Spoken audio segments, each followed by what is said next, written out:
चलिए बच्चों, हमने छुट्टियों से पहले ट्रायल बैलेंस शुरू करा था ना। ट्रायल बैलेंस के कुछ क्वेश्चन दिए थे, याद है या भूल गए सब? करे थे,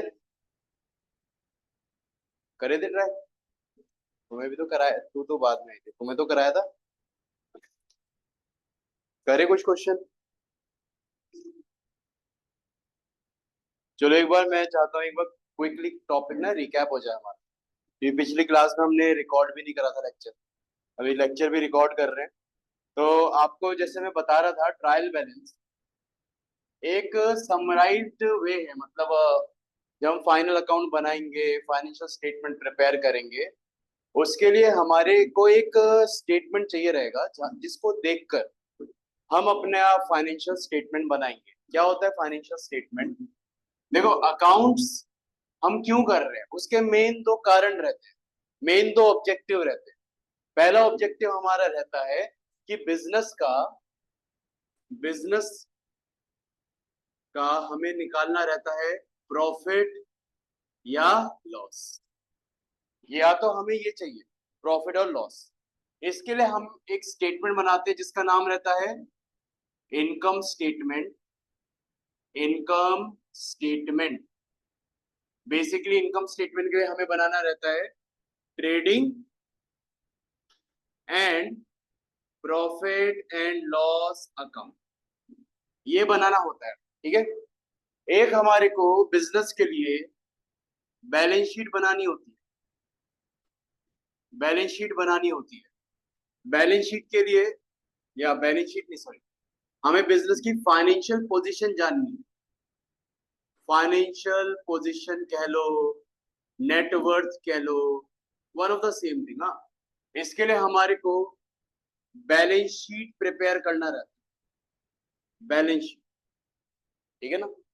मेन हमारे दो ऑब्जेक्टिव रहते हैं अकाउंट्स करने के, कि बिजनेस का आपको एक तो प्रॉफिट और लॉस निकालना है, और बिजनेस की आपको फाइनेंशियल पोजीशन या नेटवर्थ निकालना है। नेटवर्थ बेसिकली बिजनेस के पास कितने प्रॉपर्टीज है, कितना एसेट है ना, संपत्ति जिसे कह सकते हैं। तो ट्रेडिंग पीएनएल के लिए हमारे को पता होना चाहिए कि बिजनेस में कितना इनकम कमाया, जिसको आप रेवेन्यू भी कहते हो। बिजनेस में कितने एक्सपेंसेस हुए, और फाइनेंशियल पोजीशन या नेटवर्थ के लिए आपको पता होना चाहिए बिजनेस में कितने एसेट्स हैं, और इस एसेट्स में मालिक ने कितना पैसा लगाया और उधार लेकर कितना पैसा लगाया।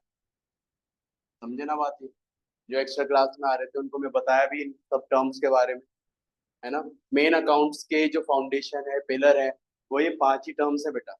प्रॉफिट लॉस जानने के लिए आपको रेवेन्यू या एक्सपेंस पता होना चाहिए, इनका डिफरेंस ही प्रॉफिट और लॉस होता है। और बैलेंस शीट के लिए पता होना चाहिए एसेट, कैपिटल और लाइबिलिटीज। क्लियर है ना? अब क्या है, ये आप हर बार ढूंढोगे तो नहीं ना, पिन पॉइंट तो नहीं करोगे ना, पूरा एक इसका प्रोसेस रहता है अकाउंटिंग का। इसलिए पहला जो चैप्टर है ना, वो उसमें डेफिनेशन में ये बोला कि अकाउंटिंग एक सिस्टमेटिक प्रोसेस है। अब वो प्रोसेस ये रहता है कि पहले आप क्या करते हो, रिकॉर्डिंग करते हो। रिकॉर्डिंग करते हो, हमने रिकॉर्डिंग सीखा। रिकॉर्डिंग में जर्नल एंट्री करना सीखा, ठीक है ना। रिकॉर्डिंग के बाद हम इनको क्लासिफाई करते हैं। क्लासिफाइंग क्लासिफाइंग में हमने वो टी शेप अकाउंट, याद है? टी शेप अकाउंट बनाना सीखा था, जिनको हम लेजर भी कहते हैं। रिकॉर्डिंग में आप सिंपल ट्रांजेक्शन को रिकॉर्ड कर रहे हो, देख रहे हो। टी शेप अकाउंट में क्या हो रहा है कि आप सिमिलर नेचर की ट्रांजेक्शन का एक सिंगल अकाउंट बना रहे हो। जैसे इवन आप ये देख सकते हैं ना, प्रैक्टिकल एग्जांपल मैंने बताया था, जैसे कैश अकाउंट बना हुआ है, आपका फर्नीचर अकाउंट बना हुआ है, ये सबके अकाउंट बने हुए, इनको हम बोलते हैं टी शेप अकाउंट। ये क्यों बनाते हैं? ताकि आपको हर एक चीज का पिन पॉइंट बैलेंस पता हो जाए। जैसे कैश अकाउंट बनाया, डेबिट साइड बताती है कितना पैसा आया, क्रेडिट साइड बताती है कितना पैसा गया, और एंड में ये सब करने के बाद आपने बैलेंस भी निकाला कि आपके पास कितना कैश का बैलेंस बचा हुआ है। फर्नीचर में भी सेम है। फर्नीचर के बाद आप आगे भी लिस्ट देखोगे ना अपने लेजर की, सैलरी अकाउंट, अर्जुन परचेज, ये सब में बैलेंस पता लग रहा है ना। पिन पॉइंट आप बैलेंस फाइंड आउट कर पा रहे हो। अब इन बैलेंस से क्या करोगे, आपको पता लग जाएगा कि इन बैलेंस को जो आपने यहाँ निकाला है, क्या वो सही है? अगला हमारा प्रोसेस रहता है, अगला हमारा स्टेप रहता है समराइजिंग। अब समराइजिंग में ना एक तो हमारा बनता है ट्रायल बैलेंस। क्या बनता है? Trial balance. इसके अलावा हमारा बनता है यही income statement, basically trading and P and L account, और एक आपका बनता है बैलेंस शीट। ठीक है ना? अब मैं कह रहा हूं ये जो भी प्रोसेस है ना, ये एक दूसरे के ऊपर डिपेंड करता है। अब देखो ना, अगर मैं बोलूं बेटा टी शेप अकाउंट बनाओ, तो आप बोलोगे सर पहले जर्नल एंट्री तो बताओ ना। जर्नल एंट्री देखकर ही तो टी शेप अकाउंट बनेगा। पता तो लगे ना कितना पैसा आया, किस वजह से आया था, कितना पैसा पे करा, कहाँ पे पे करा, पूरा पता होना चाहिए ना। तो पूरा प्रोसेस है कि पहले जर्नल होता है, जर्नल के बाद जर्नल एंट्री को देखकर टी शेप अकाउंट बनाया जाता है। टी शेप अकाउंट में जो बैलेंस आते हैं ना, उनको देखकर ट्रायल बैलेंस बनाया जाता है। और इसमें बैलेंस पता है किन किन के होंगे? इन्हीं के नेचर के होंगे। या तो रेवेन्यू के नेचर का अकाउंट होगा, एक्सपेंस के नेचर का अकाउंट होगा, एसेट कैपिटल या लाइबिलिटी के नेचर का अकाउंट होगा। इन सब के ना बैलेंस रहेंगे। जैसे कैश है, कैश का नेचर क्या हुआ? इनमें से बताओ ना। कैश क्या होगा? एसेट होगा। फर्नीचर क्या होगा? Salary, expense, income. यार बिजनेसमैन हो यार, तुम सैलरी पे करोगे, सैलरी तुम्हारे लिए क्या है? एक्सपेंस है। रेंट पे करा, रेंट अकाउंट क्या होगा? एक्सपेंस। इंटरेस्ट रिसीव करा तो रेवेन्यू इनकम। परचेज करा तो एक्सपेंस। अगर सेल करा तो रेवेन्यू। अगर बैंक से लोन लिया तो मालिक ने पैसा इन्वेस्ट करा तो। समझे ना बात ये? यानी कि इनके बैलेंसेस को देखकर आप बनाते हो ट्रायल बैलेंस, जिस ट्रायल बैलेंस में हमारे एसेट के नेचर के बैलेंस, कैपिटल के नेचर के बैलेंस, लाइबिलिटी, रेवेन्यू, एक्सपेंस, सब के बैलेंस आ जाते हैं भाई एक जगह पर। जब आपके पास एक जगह पर इन सब के बैलेंस आ जाते हैं ना, फिर तो ये निकालना इजी है ना। इनकम स्टेटमेंट या ट्रेडिंग पीएनएल बनाना है, आपको सारे एक्सपेंस के बैलेंस चाहिए, इनकम के बैलेंस चाहिए, एक जगह लिखना पड़ेगा। बैलेंस शीट बनाने के लिए आपको सारे एसेट के बैलेंस चाहिए, कैपिटल के बैलेंस चाहिए, लाइबिलिटी के बैलेंस चाहिए, एक जगह दिख जाएगा ना, आपको बार बार ढूंढना नहीं पड़ेगा। इसलिए हम बनाते हैं क्या? Trial balance. और एक और फायदा होता है ट्रायल बैलेंस बनाने का, वो क्या है? हमारा अकाउंटिंग ना एक सिस्टम पे चलता है, एक सिस्टम फॉलो करता है। उस सिस्टम का नाम है डबल एंट्री सिस्टम। क्या नाम है इसका? Double entry system. अब ये डबल एंट्री सिस्टम हमेशा एक बात कहता है, देखो अकाउंटिंग के रूल्स रहते हैं ना, डेबिट और क्रेडिट। हमेशा हर एक चीज को डेबिट और क्रेडिट के वे में जाकर आपको एक तरीके से एनालाइज करना पड़ता है। तो डबल एंट्री सिस्टम यही बात करता है, देखो कोई ना कोई चीज या तो डेबिट होगी, कोई ना कोई चीज या तो क्रेडिट होगी। बस आपको एक बात का ध्यान रखना है, हमेशा जितना भी आप डेबिट करोगे वो हमेशा क्रेडिट के बराबर ही होगा। समझे ना? तो ट्रायल बैलेंस एक चेक पॉइंट भी आ जाता है, क्या हमने अकाउंटिंग यहाँ से यहाँ, यहाँ से यहाँ ट्रायल बैलेंस तक जो करी है, क्या वो सही है या गलत है। तो ये चेक करने के लिए भी ट्रायल बैलेंस बनाया जाता है, जहां पे जितने भी एक्सपेंस, जितने भी एसेट के नेचर के बैलेंस है उनको डेबिट साइड लिखा जाएगा, जितने भी कैपिटल, लाइबिलिटी और रेवेन्यू के नेचर के बैलेंस है उनको सबको कहाँ लिखा जाएगा? Credit side. और एंड में टोटल करके देखा जाएगा दोनों साइड मैच हो रही है या नहीं हो रही। मैच हो गई, बढ़िया बात है, आपका क्वेश्चन बिल्कुल सही है। मैच नहीं हुई, कहीं ना कहीं आपने गलती करी। और वो गलती के लिए भी चैप्टर बना हुआ है आपके सिलेबस में, जिसका नाम है रेक्टिफिकेशन ऑफ एरर। वो बाद में बात करेंगे उसकी। समझे ना बात ये? तो ये चैप्टर बहुत इजी है, आपको बस क्या करना है, आपको बस एनालाइज करना है। इसलिए जो एक्स्ट्रा क्लास में भी आ रहे थे आप वो भी कर पाएंगे। आपको बस क्या एनालाइज करना है कि क्या अकाउंट एसेट है, कैपिटल है, लाइबिलिटी है, इनकम है या एक्सपेंस। जब आप ये एनालाइज कर लोगे ना, फिर आपको ये देखना है टीम डेबिट का है ये या टीम क्रेडिट का है। ये सब काम आपको करना है। Is that clear? ये हमने ट्रायल बैलेंस में सीखा था। ट्रायल बैलेंस के फिर आपको क्वेश्चन मैंने बोले थे करने को, करे थे। अब देखो ये चैप्टर का थोड़ा सा मैं आपको बता देता हूँ, ये चैप्टर में क्वेश्चन किस प्रकार के पूछे जाएंगे। एक तो आपको इंट्रो दे दिया मैंने। देखो ओवरऑल अगर इस चैप्टर की अगर हम वेटेज देखें, ये चैप्टर की ओवरऑल 4 मार्क्स की वेटेज है 80 नंबर में। तो ऐसा मत सोचना भैया 4 नंबर का ही तो है, क्या हो गया, छोड़ देते हैं। सबसे आसान 4 नंबर है। कुछ नहीं करना भैया आपको, बस डेबिट क्रेडिट में डाल के टोटल करना है। तो सबसे इजी 4 मार्क्स गैदरिंग है ठीक है। अब इसमें आपको जो क्वेश्चन पूछे जा सकते हैं, देखो, एक तो आपके नॉर्मल क्वेश्चन होंगे। नॉर्मल क्वेश्चन मतलब जहां पे बस आपको एनालाइज करना है एसेट एक्सपेंस डेबिट क्रेडिट किस वे में, सिंपल ट्रायल बैलेंस बनाना है। एक क्वेश्चन रहते हैं इसमें रीड्राफ्टिंग वाले। कौन से वाले? रीड्राफ्टिंग वाले। इसमें क्या रहता है, ट्रायल बैलेंस पहले से बना रहता है, फिर आपको बोलते हैं बताओ ये ट्रायल बैलेंस सही है या गलत है। ऑब्वियसली गलत होगा, फिर बोलेंगे गलत है तो अब इसे आप रीड्राफ्ट करो, सही करो एक तरीके से। मतलब बात वही है, रीड्राफ्ट में फिर एनालाइज करोगे क्या ये डेबिट है, क्या ये क्रेडिट है, सही है गलत है, उस सबको मद्देनजर रखते हुए फिर से आपको दोबारा से ट्रायल बैलेंस बनाना पड़ेगा। मतलब दोनों में एक ही चीज हो रही है, बस पूछने का तरीका थोड़ा अलग अलग हो। ठीक है, तो इसके लिए सबसे पहले इलस्ट्रेशन 2 कराया था मैंने, 1 तो करा दिया था। इलस्ट्रेशन 2 पे आ जाओ, सारी चीजें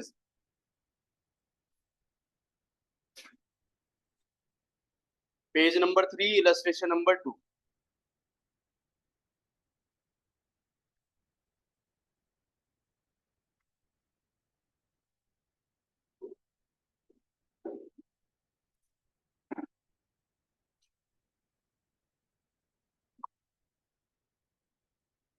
आगे सब लोग पेन है ना सबके पास? मैं चाहता हूँ सबसे पहले हम ना यहाँ एनालाइज करें, पहली हमारी एक्सरसाइज यही होगी। आप एनालाइज करें और डेबिट क्रेडिट अपने मन से डालें, ट्राई करके देखें। आपको मैं 5 मिनट दे रहा हूँ, जितना डेबिट जितना क्रेडिट जो हो रहा है वो अपने हिसाब से डालें, फिर अभी चेक करेंगे। हाँ, यू हैव 5 मिनट्स, ट्राई करके देखें, गलत ही होगा सही कर देंगे, कोई टेंशन वाली बात मत है।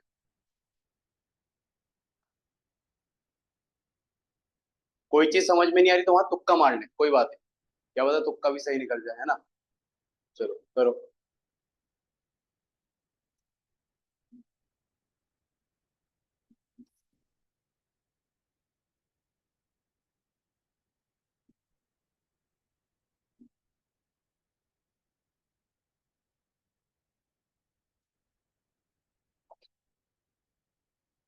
आगे लाइट।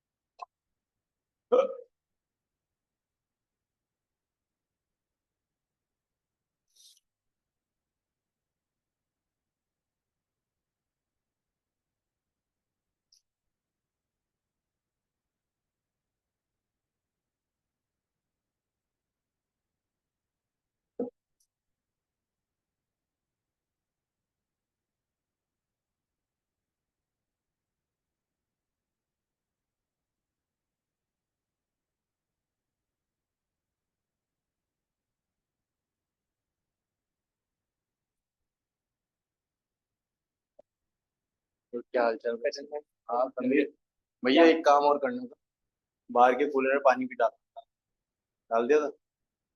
और जाने से पहले ना, जब बैचेस ओवर हो जाए, बाहर का कूलर अंदर रखो, अंदर अंदर कर दो। हाँ, नहीं, शाम को जाने से पहले, अभी तो बाहर ही रहने दो। जब जाओगे 7:30 बजे, तो बैच तो 7 बजे ओवर हो जाता है उनका, तब तक निकल ही जाएगा पानी। कम हो जाएगा, कम हो जाएगा। हाँ यार, अभी लाइट भागी थी, अभी आई। और समीर क्या हाल चाल? बैठो यार, क्या हो रहा है? हाँ, तो आए इस टाइम बैच चल रहा है। ठीक, मैं जा रहा था, अभी अंदर कस्टमर गेम। अच्छा अच्छा।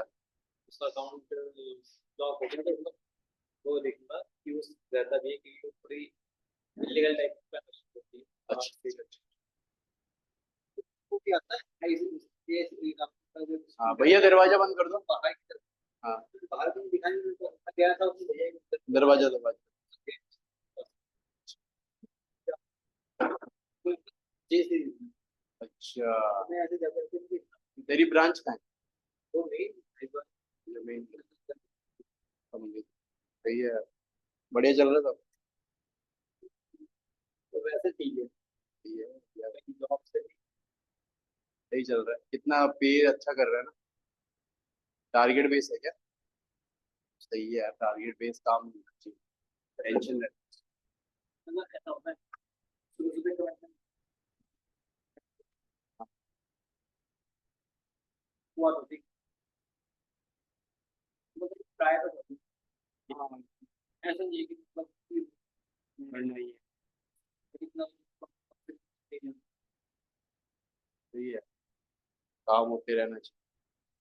और उसको बैंक मैं यार अभी प्लान कर रहा हूँ फ्रेंचाइजी लेने की, कैफे रेस्टोरेंट। अभी ये जगह देख रहा हूँ, जगह कुछ है तेरे नजर में? देखो सर कैसे चलाना है तो भी ऑनेस्ट तो ठीक है सर नहीं, फ्रेंचाइजी लूंगा ना, हरिद्वार में। देख मैं क्या है, फ्रेंचाइजी क्यों सोचा, क्योंकि देखिए मेरा मेन काम तो ये है। फ्रेंचाइजी में इतने पंगे नहीं होते। फ्रेंचाइजी में उनका स्टाफ का होता है, तो आपको दिन भर में 2 3, हाँ, वो एक दो फ्रेंचाइजी ऐसे हैं जो स्टाफ भी प्रोवाइड कराएंगे, मैनेजमेंट प्रोवाइड कराएंगे। All I have to do is invest in that plan. और मेरे को दिन के 2 3 घंटे जाकर देखने हैं, मेरे फैमिली मेंबर को जा सकते हैं ऐसा काम देख, साइड बाई साइड वो भी चलता रहे, ये भी चलता रहे। हाँ, तो उसके लिए मेरे को शायद प्रोजेक्ट रिपोर्ट वगैरह बनवानी पड़ेगी। तो फिर लोन वगैरह भी हाँ, तभी प्रोजेक्ट रिपोर्ट बनेगी, उसमें काम।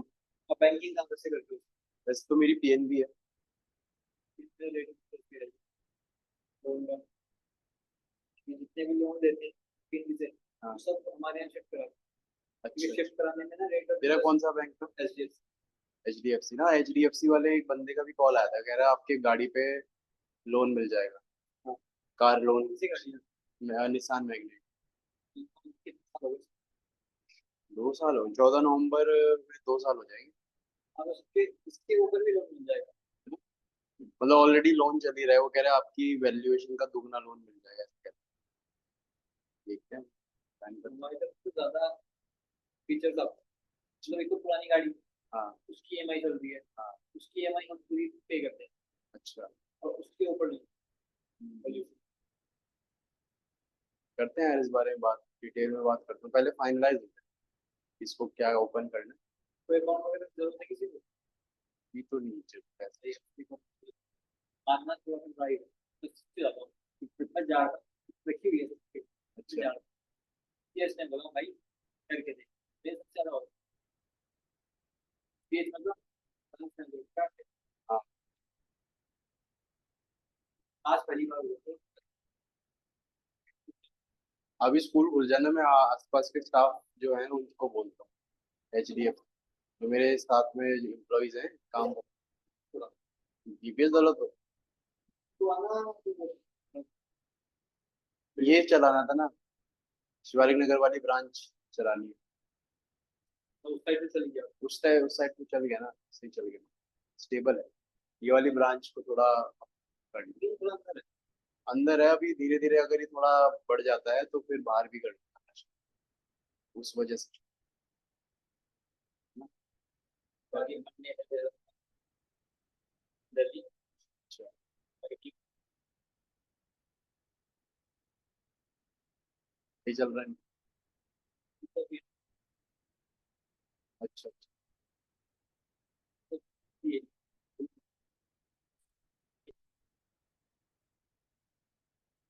क्या है बीसी गई ट्रेनिंग में हुआ अच्छा, ये बीकॉम के बी सही है। बाकी बैंक से नहीं ऐसा ही है, एचडीएफसी अच्छे हैं, काफी बेनिफिट मिलते हैं, क्रेडिट कार्ड वगैरह में भी ऑफर आते हैं एचडीएफसी। मेरा ही अकाउंट खोल दे एचडीएफसी, टॉप अप खोल दे। भी चेक चाहिए चेक चाहिए कहाँ है, का पीएनबी का? तो फिर मेरे से ना तो फ्राइडे सैटरडे संडे थोड़ा खाली रहता है और उधर ही होता हूँ मैं। हाँ हाँ हाँ श्योर है। सुबह आ जा, सुबह आ जा तू। 27 तारीख से पहले पहले कर ले, कभी भी आ जा। 3:30 से पहले कभी भी आ जा। सुबह आ जा। चेक कितने का चाहिए? बता कितने का चेक चाहिए देखो मैं आपको बहुत सिंपल तो ये लो, तो ठीक है बस। हाँ जैसे आपको सेम ठीक है। हाँ जी सर, हाँ जी भैया। फिर मैं कॉल पे बात करते हैं, मैं भी जाता हूँ, ठीक है। क्लास में कॉल पे बात करते हैं। हो गया बेटा, चलो चेक करो। हाँ सबसे पहला देखो, अच्छा एक मैं तुम्हें डिस्क्लेमर दे दूं, ये करने से पहले आपके ऐसे जो बैलेंस रहेंगे ना, उसमें दो प्रकार का स्टॉक आएगा। एक होता है ऐसा लिखा रहेगा, स्टॉक एज ऑन 1 अप्रैल, जो भी दो, जैसे 2024 है, 2023। एक रहेगा स्टॉक एज ऑन 31 मार्च 2025 में, ठीक है ना। ऐसे दो प्रकार के स्टॉक रहेंगे, एक में ईयर के बिगिनिंग की डेट रहेगी और एक में ईयर के एंड की डेट रहेगी। इस स्टॉक को हम क्या बोलते हैं? Opening stock. इस ईयर को हम, इस स्टॉक को बोलते हैं हम क्लोजिंग स्टॉक, ठीक है ना। एक आपका आता है ओपनिंग, एक आपका आता है क्लोजिंग स्टॉक।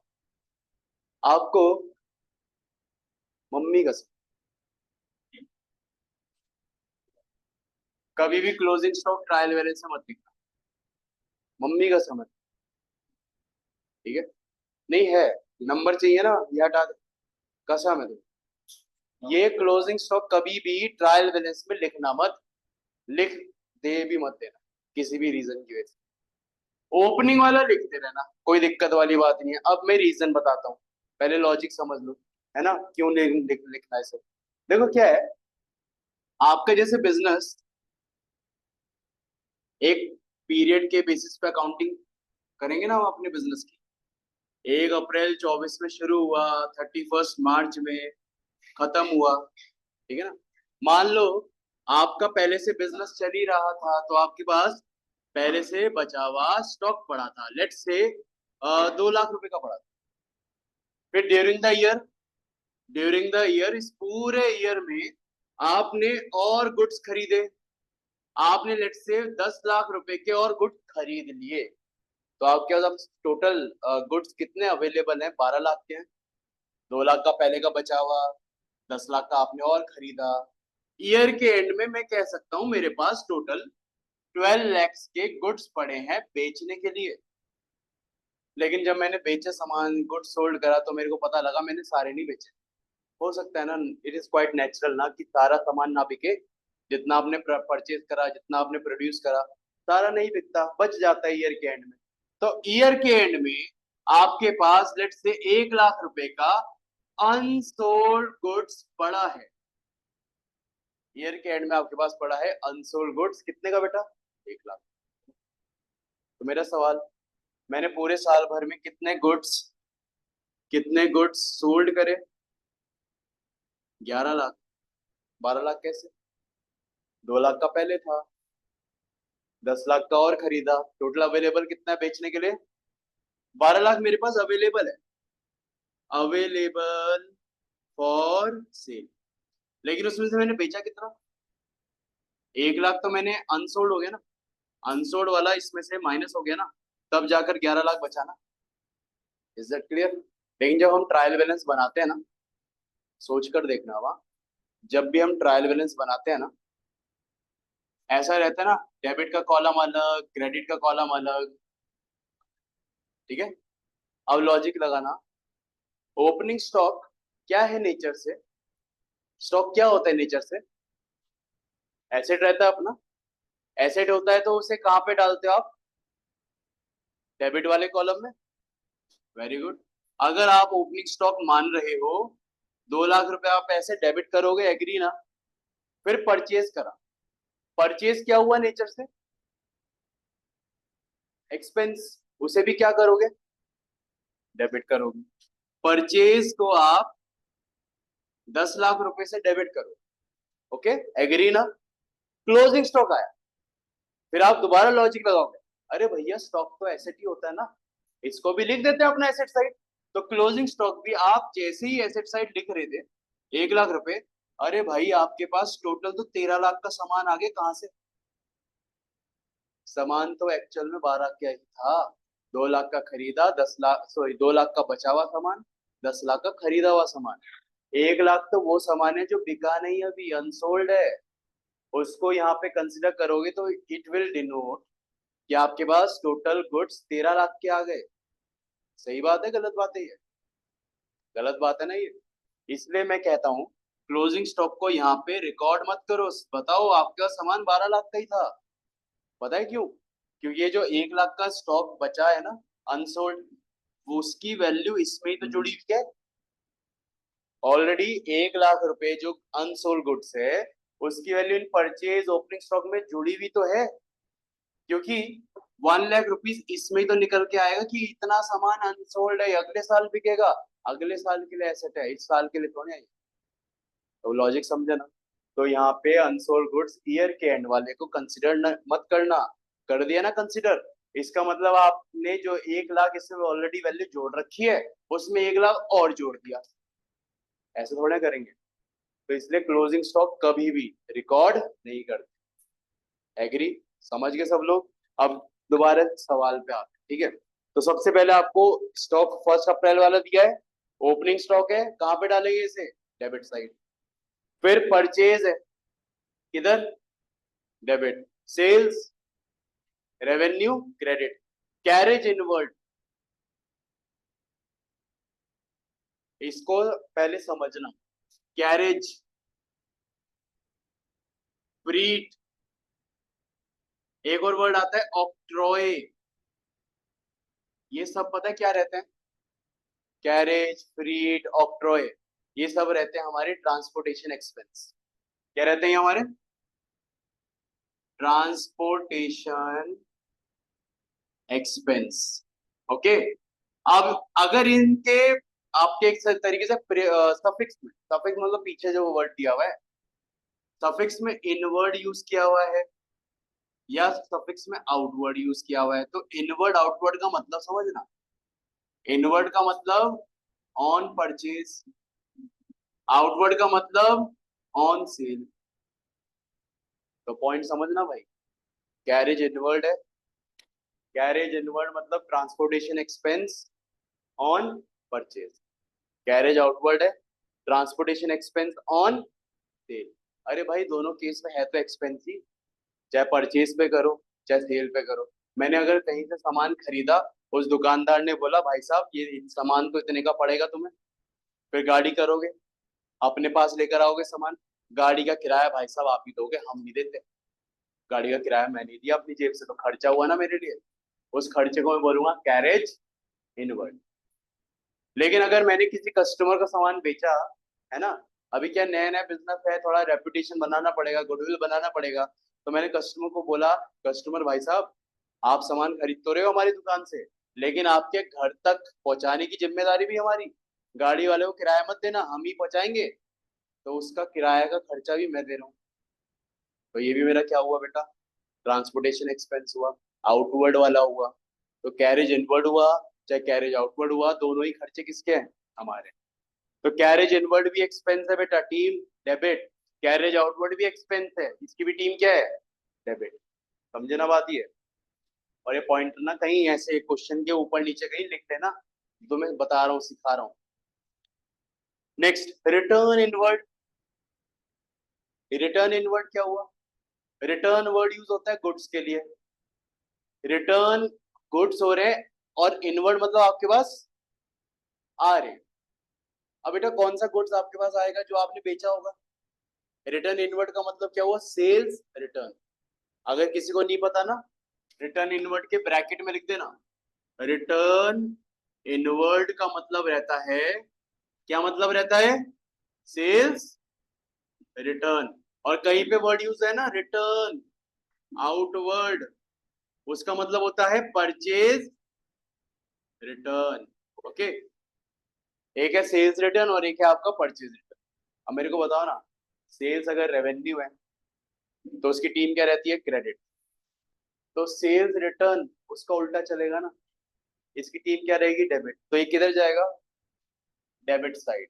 और रिटर्न आउटवर्ड परचेज रिटर्न है, परचेज एक्सपेंस है, टीम डेबिट, परचेज रिटर्न उसका उल्टा रहेगा। क्या करोगे, इसे करना क्रेडिट। ओके, ब्रैकेट में ये जरूर लिख लेना क्या मतलब हुआ इनका।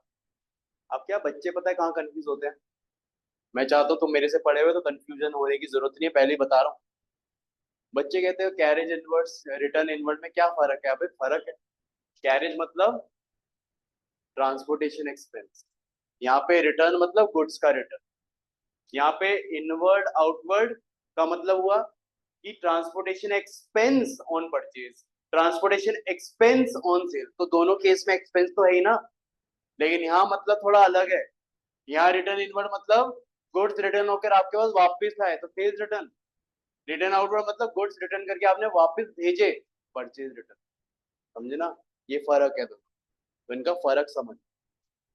नेक्स्ट है debtors, D for debtor, D for creditor, C for creditor, C for, समझे ना बात ये। वैसे डेटर नेचर से asset team debit, creditor nature से लाइबिलिटी टीम क्रेडिट। फिर इसके बाद है बेटा लीज होल्ड प्रमाइसेस। क्या होता है ये, अच्छा क्या करा तुमने, डेबिट करा या क्रेडिट करा, डेबिट करा।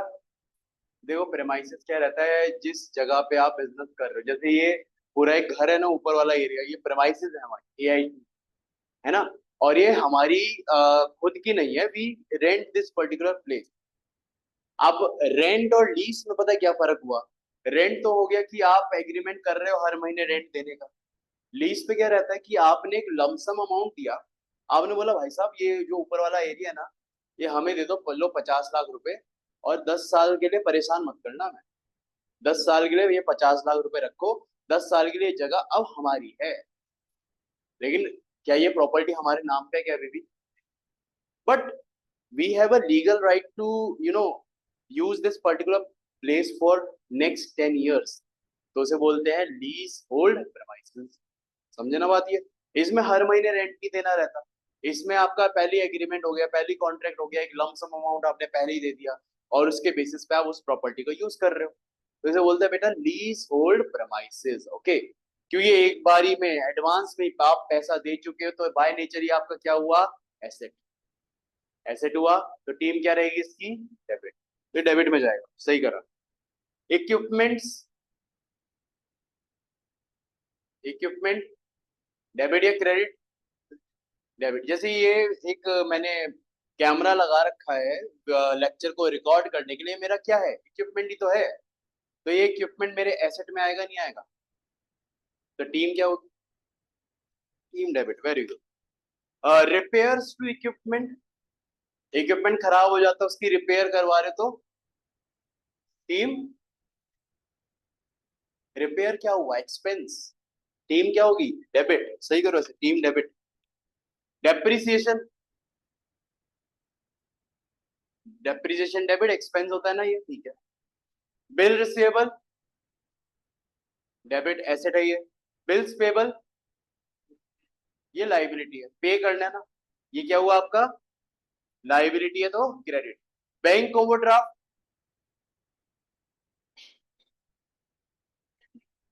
बैंक का नेगेटिव बैलेंस, क्रेडिट, आप बोली क्रेडिट। बैंक एसेट रहता है ना, एसेट तब तक रहता है जब तक उसका पॉजिटिव बैलेंस है, डेबिट।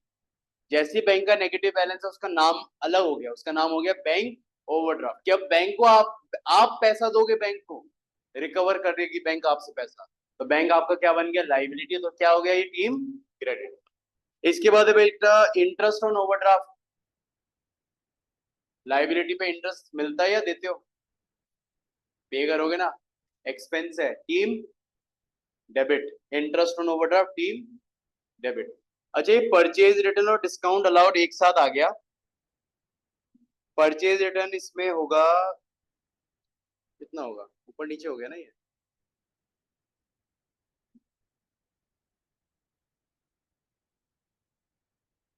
सारी वैल्यू सेम आ रही है, रुको।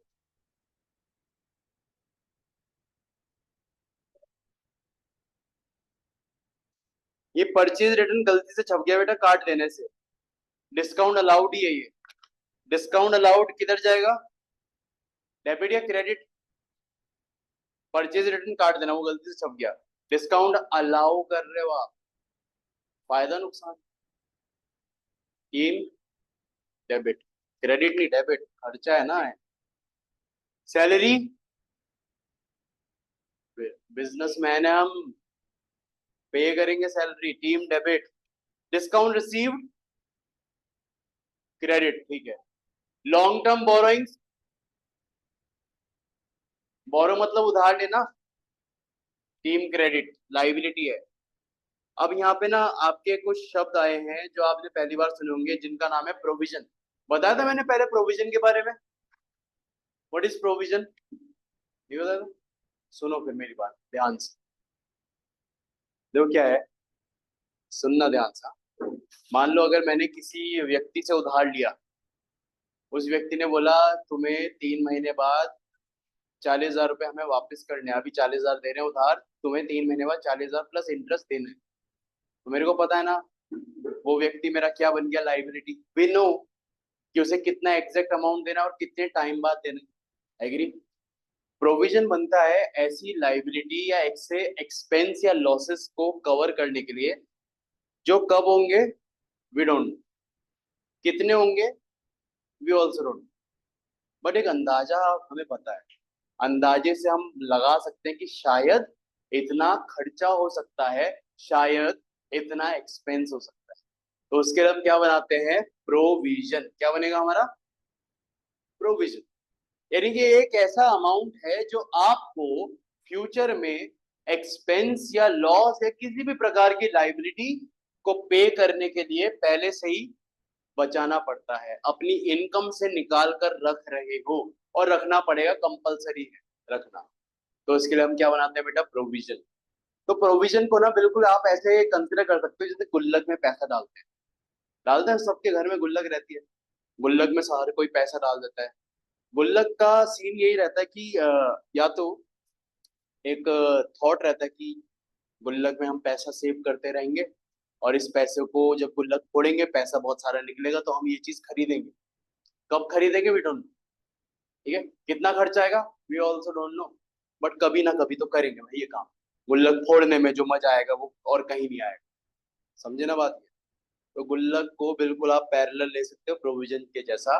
तो प्रोविजन का नेचर भी हम यहाँ पे क्या कंसिडर करके चलेंगे, लाइबिलिटी जैसा। तो प्रो लाइबिलिटी की टीम क्या रहती है, क्रेडिट। तो प्रोविजन की भी टीम क्या रहेगी, तो ये प्रोविजन फॉर डाउटफुल डेब्ट या provision for depreciation on machinery, दोनों के बैलेंस कहाँ पे डालना है, क्रेडिट। समझे ना बात ये। बैड डेट्स नुकसान है, एक्सपेंस है, डेबिट। इन स्टेशनरी एक्सपेंस है, डेबिट। इंश्योरेंस ये भी एक्सपेंस है, डेबिट। वेजेस एंड सैलरीज खर्चा है ना, ये भी डेबिट। इन्वेस्टमेंट एसेट है, team debit. Interest on investment debit या क्रेडिट। आप अगर कहीं पैसा इन्वेस्ट करते हो, सोचो मैंने अगर इसे पैसा दिया, मैं इसके ऊपर इन्वेस्ट कर रहा हूँ, मैं बोलूंगा हर महीने 10% ब्याज दियो भाई, तो ये इससे मेरे को इंटरेस्ट मिलेगा या मैं इसे पे करूंगा, मेरे को इंटरेस्ट मिलेगा ना। मतलब आप कहीं पे भी पैसा इन्वेस्ट कर रहे हो, लगा रहे हो पैसा, तो ऐसी जगह लगाओगे ना जो आपको इन्वेस्टमेंट की वैल्यू बढ़ाएगा, जहां से आपको कुछ ना कुछ रिटर्न मिलेगा। तो उसका रिटर्न है इंटरेस्ट ऑन इन्वेस्टमेंट। देखो दो इंटरेस्ट आए थे भाई साहब, समझना। एक था बैंक ओवरड्राफ्ट पे इंटरेस्ट, बैंक ओवरड्राफ्ट था हमारा लाइबिलिटी। तो समझना बेटा, अगर लाइबिलिटी है ना, कोई कोई भी लाइबिलिटी है, उस लाइबिलिटी पे अलग से बोल रखा है कि इंटरेस्ट है इस लाइबिलिटी पे, तो वो वाला इंटरेस्ट हमें देना होता है। तो वो हमारा नेचर से क्या बना, एक्सपेंस। एक्सपेंस बना था इंटरेस्ट, ओवरड्राफ्ट को किधर डाला, अगर कोई भी एसेट पे, एसेट जैसे कि इन्वेस्टमेंट, उस इन्वेस्टमेंट पे अगर आपको इंटरेस्ट बोला है ना, वो आपका क्या है, रेवेन्यू, इनकम, उसे कहाँ डालोगे, क्रेडिट में। तो इंटरेस्ट और इन्वेस्टमेंट अगर आया तो क्या होगा, वो क्रेडिट। ओके, अगला cash and bank balance, asset है, डेबिट। प्रेमाइसिस, दोबारा प्रेमाइसिस आ गया, क्या था premises, asset, team, debit. Furniture and fixtures, asset है, team, debit. Miscellaneous expense, debit. Miscellaneous income, credit. Loan from Axis bank, loan है, liability है, credit. Interest on above loan, loan क्या था, लाइबिलिटी, लाइबिलिटी पे इंटरेस्ट, एक्सपेंस तो क्या होगा, debit. समझना बात ये, चलो। Capital, C for capital, C for credit. Proprietors withdrawal, bracket में ड्राइंग्स लिखा, D for drawing, D for, याद रख, ठीक है। कंप्यूटर, एसेट है, डेबिट। गुडविल, क्या होते हैं गुडविल, रेपुटेशन बिजनेस की, जिसकी वजह से कस्टमर आते हैं, आपका प्रोडक्ट यूज करते हैं, फायदा ही मिलेगा ना, एसेट है आपकी है। Team, debit. Goodwill is asset. हाँ, अब लिखा है स्टॉक ऑन 31 मार्च वाला, मम्मी कसम थी ना, करेंगे कुछ, क्रॉस मार दो यार, कुछ नहीं करना, कुछ नहीं करना इसका। समझे लॉजिक क्या है, क्या डेबिट होगा, क्या क्रेडिट होगा, कर लोगे ना ये। इसका आपका होमवर्क रहेगा घर पे, आप इसका ट्रायल बैलेंस जरूर बना कर देखो, ठीक है। इसका ट्रायल बैलेंस बन जाना चाहिए भाई। अब एक और, ये वाला क्वेश्चन कौन सा वाला था, नॉर्मल क्वेश्चन। जो इलस्ट्रेशन 2 थी ना बेटा हमारी, कौन से क्वेश्चन की थी, नॉर्मल। आपको सीधा बैलेंस दिया हुआ है, आपको डेबिट क्रेडिट एनालाइज करना है, फिर आपको स्टेटमेंट बनानी है, आपको ट्रायल बैलेंस बनाना है। ओके, अब हम करेंगे एक ये वाला क्वेश्चन, रीड्राफ्टिंग। ये मैं चाहता हूँ ये हम खुद करके देखें। तो ये करने के लिए मैं चाहता हूँ आप सब लोग ट्रायल बैलेंस का फॉर्मेट बनाएं, ठीक है। वो इलस्ट्रेशन 4 देखेंगे, 3 को अभी होल्ड करो, पहले 4 पे आओ। इलस्ट्रेशन 4,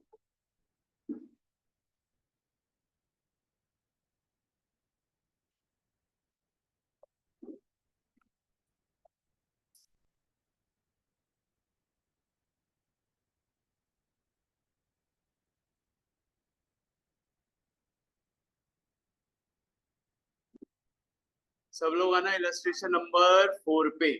ओके,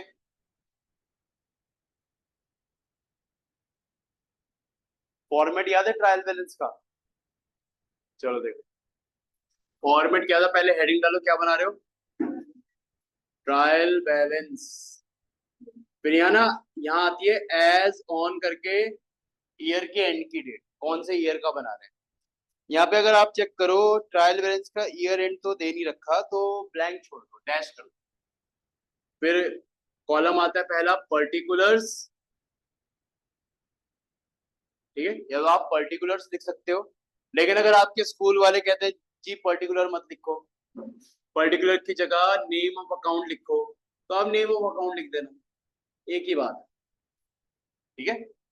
फिर एक कॉलम कहाँ का आता है, ये सारे ट्रायल बैलेंस पे जितने भी बैलेंस आ रहे हैं, लेजर से आ रहे हैं, टी शेप अकाउंट लेजर से आ रहे हैं। लेजर की बुक का पेज नंबर होता है ना, उसको क्या बोलते हैं, लेजर फोलियो, क्या बोलेंगे। तो यहाँ पे किसका कॉलम आएगा, लेजर फोलियो। ओके, फिर एक कॉलम आएगा डेबिट का, अमाउंट का कॉलम है ये। एक कॉलम आएगा क्रेडिट का, ये भी क्या है बेटा, अमाउंट का कॉलम। बना दो जल्दी से सब लोग ये फॉर्मेट।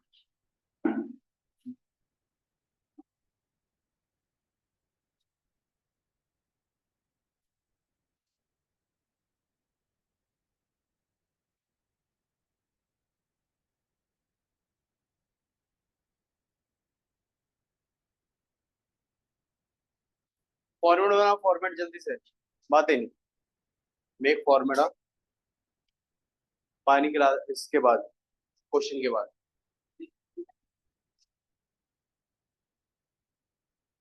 बना दिया बेटा, पीछे जल्दी फॉर्मेट बनाओ यार, बातों में लगे हुए।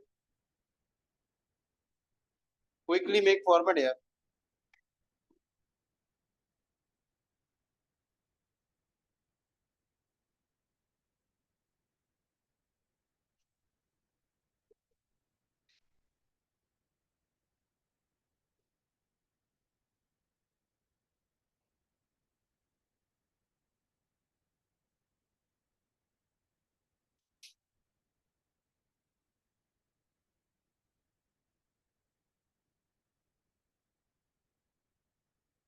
बन गया क्या?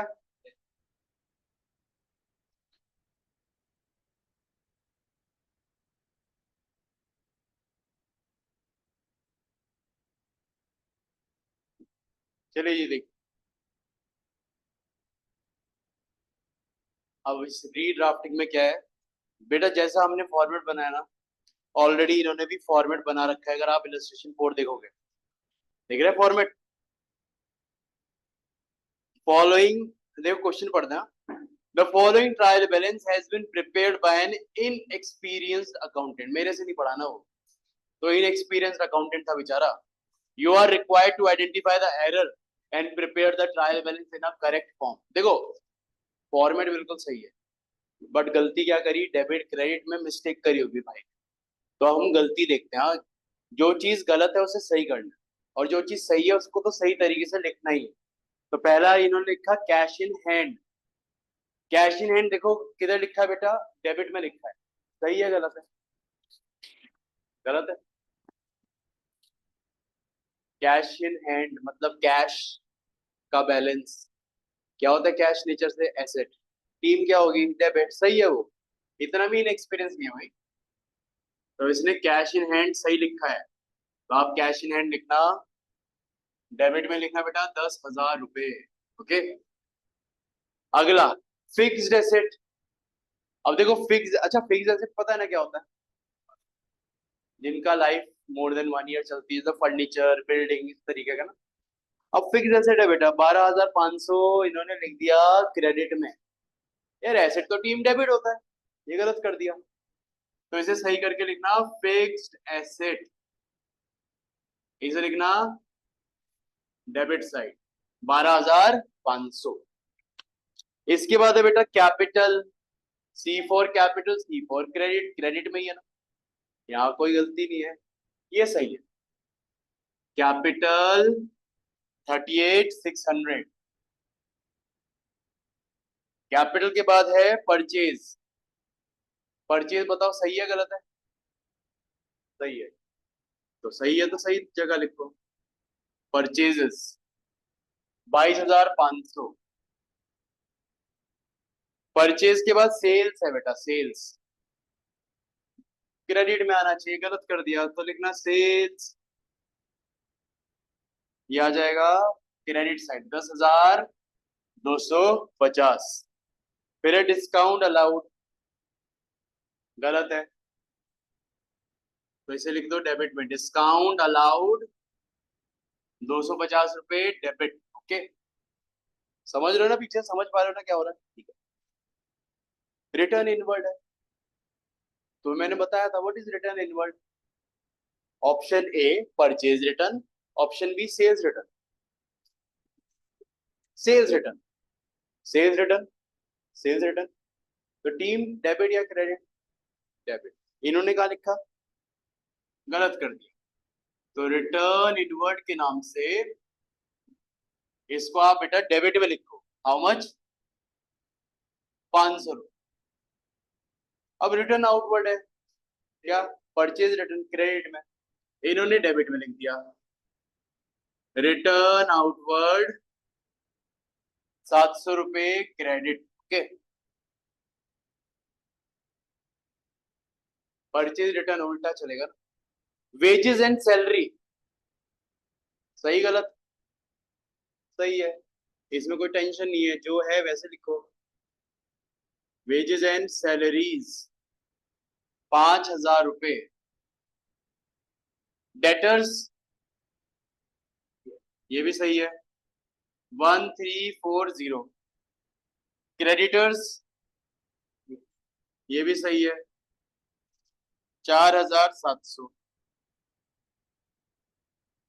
Drawings, D for drawing, D for debit, 1000 रुपए। डिस्काउंट रिसीव्ड, सही है ये तो। डिस्काउंट रिसीव्ड आपका क्रेडिट 350। फिर देखो bill receivable, bill receivable asset है, डेबिट ही होगा। डेबिट ही करा क्या? सही है ये। किसी को कोई कंफ्यूजन तो नहीं है बिल रिसीवेबल को लेकर? रिसीवेबल मतलब अभी मिला नहीं, बाद में मिलेगा, तो एसेट है हमारा। 1170। बिल्स पेबल, ये भी सही है, क्रेडिट होगा ये। लाइबिलिटी है नेचर से। 2160। रेंट, सही है ये।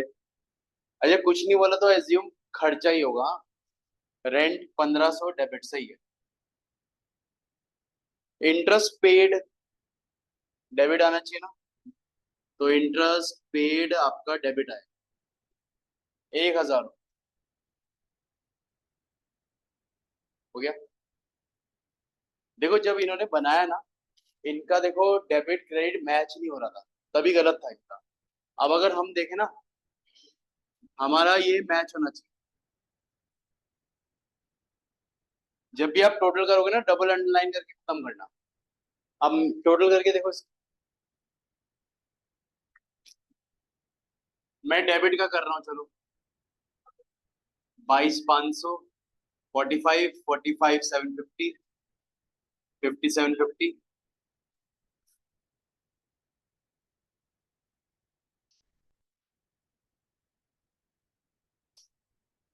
52090, 53090,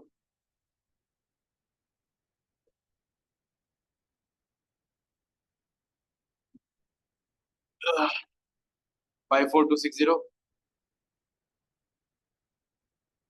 55760, 56760 आ रहा है। क्रेडिट का करके बताना। 56, 56760, गलत आ रहा है क्या?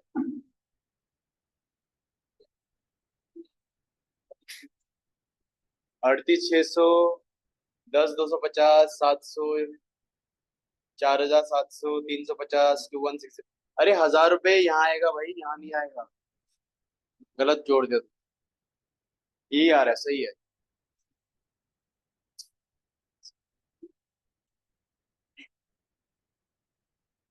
ठीक है, ऐसे कर, जब सही है, हमेशा सही आता रहे, कभी दिक्कत ना हो। तो ये भी इजी है ना, ज्यादा मुश्किल तो नहीं है ना ये, बल्कि ट्रायल बैलेंस बना हुआ है। All you have to do is क्या सही है क्या गलत है, ओके, वैल्यू पकड़ ली। चलिए जी, होमवर्क दे दूं अब मैं?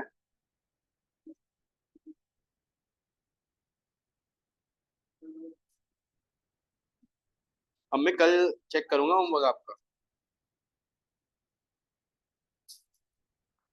क्वेश्चन नंबर 1, 2, 3, प्रैक्टिस क्वेश्चन वाले बोल रहा हूँ, क्वेश्चन फॉर प्रैक्टिस में जो है। 4, 1, 2, 3 नॉर्मल वाले क्वेश्चन है। 4 रीड्राफ्टिंग वाले क्वेश्चन है। 4 है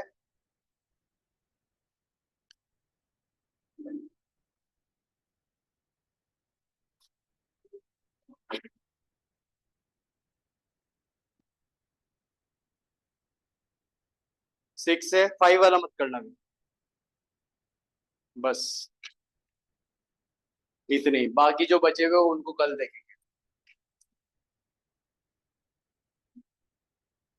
5 मिनट का ब्रेक लेना।